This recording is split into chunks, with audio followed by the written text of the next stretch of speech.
Demohippocrats at it again. Donald Trump says fire and fury. Listen to what these other presidents say.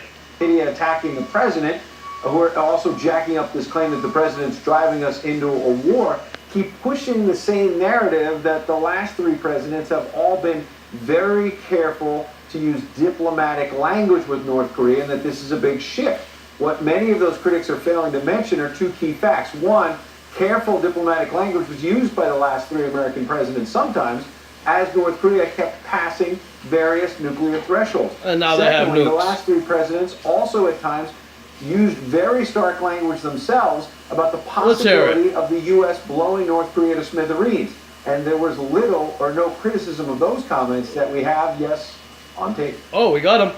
It's pointless for them to try to develop nuclear weapons, because if they ever use them, it would be the end of their country. Once again, North Korea has defied the will of the international community, and the international community will respond. And together we will ensure that North Korea understands the consequences if it continues down its current path. We will not hesitate to use our military might to defend our allies and our way of life.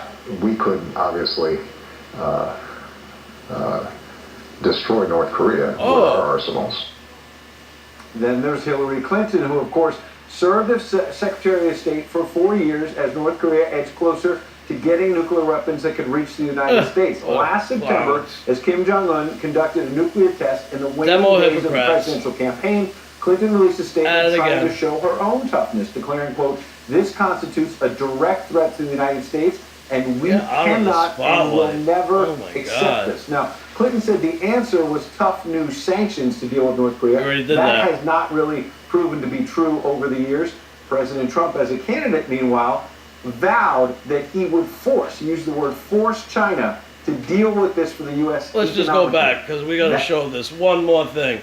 Look at these clown news networks. CNN, Hillary Clinton and they are the wannabes. threat posed by the North Korean regime. Listen here. There we go.